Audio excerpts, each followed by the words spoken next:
In today's video, 5 men decided they weren't just petty crooks, they were the Sticky Bandits, a real-life tribute act to the bumbling burglars from Home Alone. But instead of toys and trinkets, they went after copper. The shiny, highly valuable metal that powers everything from trains to telecoms and can be fenced faster than you can say, scrapyard cash. What followed was a £1 million crime spree, so audacious, so stupid, and so perfectly British. This is Curios&Spiritual. No deep dives, because I don't do anything that requires trousers or responsibility. We look into the case, the police investigation, and the trial.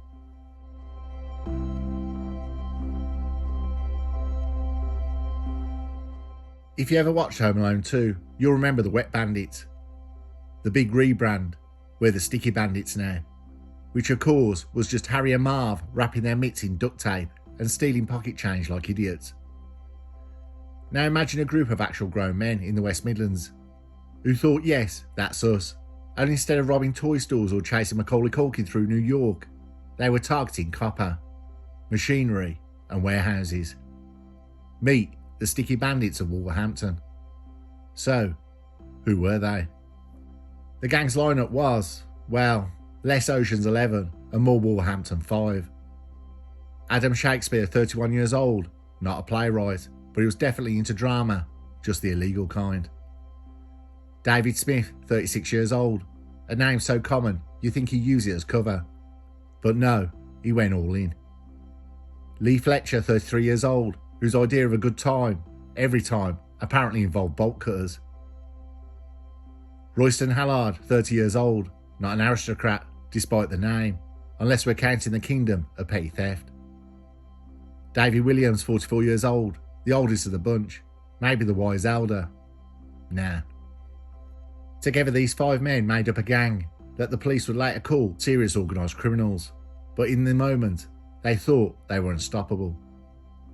If you're picturing some shadowy crime syndicate with laptops, blueprints and suave hand signals, stop right there. This was more like Count Slayer's estate version of DIY SOS. Picture a bunch of blokes with dodgy high-vis jackets, enough energy drinks to power a small village, and a dream to strip the West Midlands bare of copper like locusts. Between 2022 and early 2023, the Sticky Bandits went on a spree across the West Midlands and beyond. They targeted everything from industrial estates to metal firms, sneaking into warehouses and carrying off mountains of copper and machinery. They even had a base of operations, a Wolverhampton industrial unit in Watery Lane, which sounds like something out of a Dickens novel, but really, it just doubled as their stash house. And they weren't just casual thieves. These guys moved like professionals. They had stolen lorries, cloned number plates, and enough power tools to set up a dodgy branch of Screwfix. They used forklifts, trailers, and even HGVs to cart off their loot. They weren't smashing shop windows at 2 AM for a handful of trainers. This was big business burglary, and like all big businesses, they had costs, stolen fuel, replacement number plates, disguises.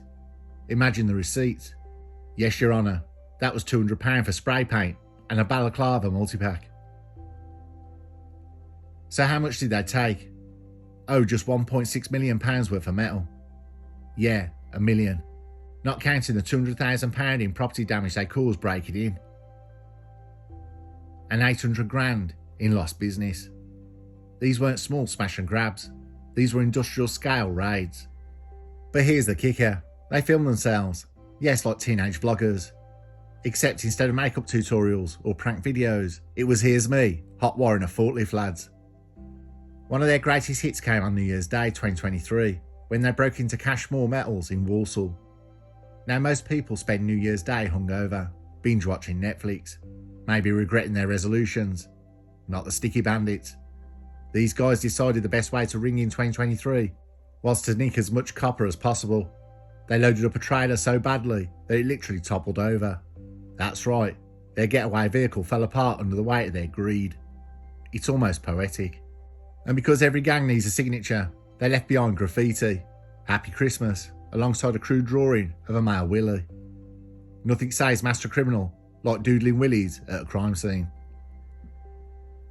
The raids kept coming. Factories, warehouses, metal yards in Dudley, Kidderminster, Tamworth, Shrewsbury. Basically, if you had copper, these guys wanted it, and every time they were bolder, cheekier, convinced they were untouchable. They even disguised themselves on camera, not particularly well mind you, but still kept recording. In one surreal moment, they filmed near a cemetery, pretending to be mourners as a cover story. Imagine being so paranoid you think mourners is the perfect disguise for casing a joint. Here's what's wild, their raids weren't even slick. Neighbours reported noise, alarms blared, but because they hit fast with heavy machinery, by the time anyone reacted, the Sticky Bandits were long gone. Or at least, gone until their overload lorry collapsed again. It's almost cinematic, isn't it? Only instead of a slick heist movie, this was the British version. Rain, industrial estates, and criminals drawing willies. By this point they were legends, at least in their own minds. They called themselves the Sticky Bandits, just like Harry and Marv. And the difference? Harry and Marv never actually got away with anything, and neither would these guys. But in 2022 and early 2023, the Sticky Bandits of Wolverhampton believed they'd cracked the system. £1.5 million in copper, lorries full of loot, and enough evidence filmed on their phones to convict them 10 times over. It was only a matter of time before someone noticed the trail of destruction they were leaving across the Midlands. So why copper? Because it's practically cash with a shiny finish. Copper is used in wiring, plumbing, rail, electronics, telecoms, you name it. Which means demand is constant, resale easy, and scrap prices juicy. At the time, copper could fetch thousands per tonne. A van load could be worth more than a luxury holiday, no questions asked. Copper is compact for its value. Strip the insulation, bundle it up, and it's anonymous. No serial numbers, no tracking. You can flog it at a scrapyard, fence it through a middleman, melt it down, or ship it abroad. It vanishes into the global metal trade faster than you can say dodgy paperwork. For gangs, copper is the low-risk, high-reward jackpot, and the Sticky Bandits knew it. Every raid was a chance to turn rust-coloured wiring into neat stacks of cash.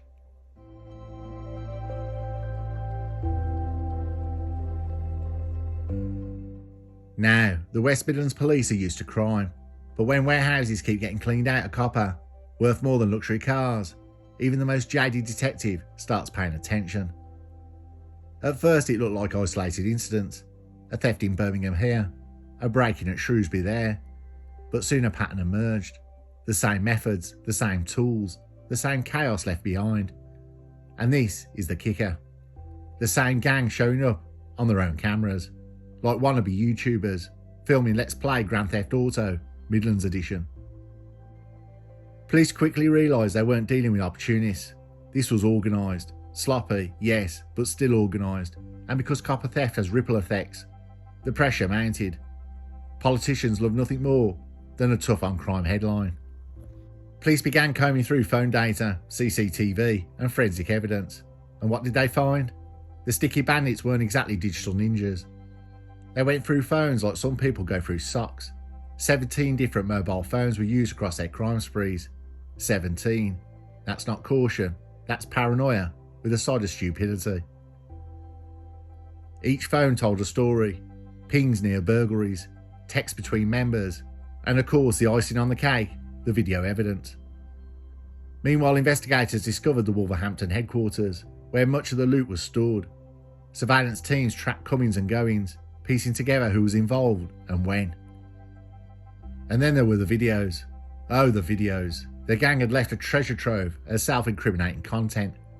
Police got their hands on clips of forklifts in motion, HDVs being loaded, and masked men cracking open warehouses. Imagine being a detective watching those tapes. Well lads, I think we solved it.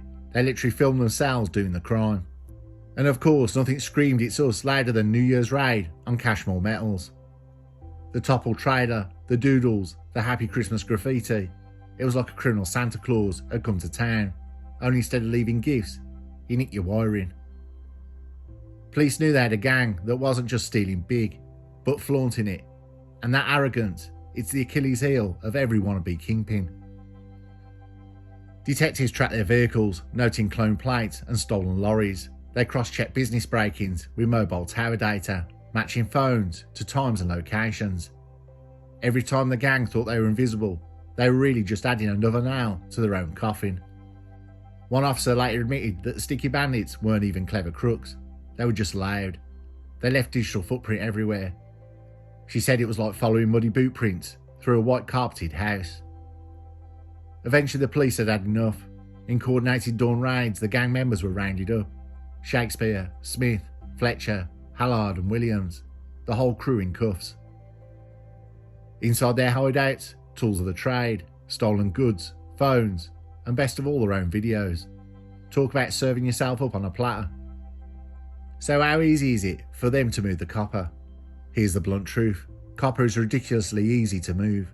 You can load coils of wire or sheets of roofing into a van in minutes.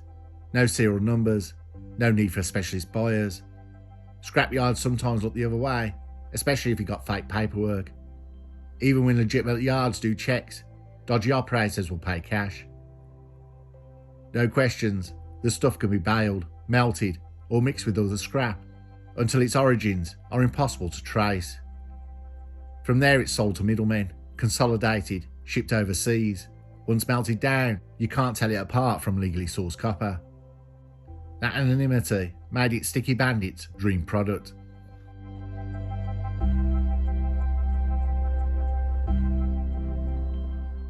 Courtrooms are rarely glamorous, but when the Sticky Bandits stood trial at Wolverhampton Crown Court, it was the final act of a saga that had gone from bungling burglars to criminal celebrities for all the wrong reasons. The men faced conspiracy to burgle charges across multiple incidents, and faced with a mountain of evidence, videos, phone data, graffiti, toppled trailers, they all folded quickly. Shakespeare, Smith, Fletcher and Hallard admitted conspiracy to burgle. Williams, the oldest, also admitted the fact, but perhaps hoped for leniency. Imagine sitting in that courtroom. The prosecutor clicks play on the screen and appears the defendants themselves, mid-heist, masked but unmistakable, thoughtless roaring, copper being hauled, one of them mumbling something about how much this score would fetch. It wasn't CSI, it was more like you'd been framed criminal edition, and unlike the audience at home, the jury wasn't laughing. Family members sat behind the dock watching as their relatives' master plan unravelled in glorious HD. The sentences. In November 2024, sentencing came down. Adam Shakespeare received 6 years and 5 months.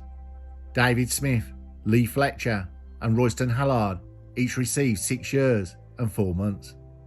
And David Williams, he was sentenced to 3 years and 4 months. Nearly 30 years of prison time between them. The judge described their operation as serious, organised criminality of an industrial scale. The public meanwhile saw some of the humour, a gang that thought it was clever branding themselves as a bumbling pair of movie burglars, only to end up caught in the same way, through arrogance and overconfidence.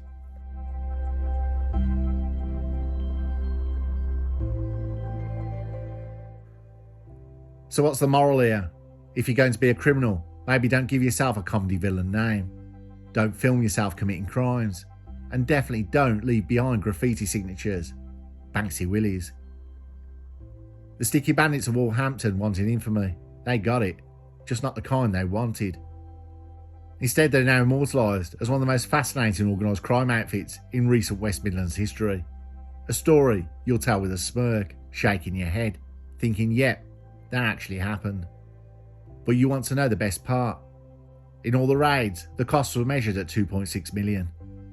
The stolen copper was valued at £1.6 million, and loss of earnings and damage bumped it to £2.6 million.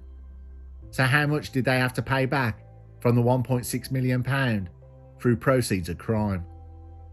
Shout me a figure. Go on. Shout me another. Not even close. Right, I'll tell you. Okay, the amount the gang had to pay back was £1. Yes, whoever said crime pays was right.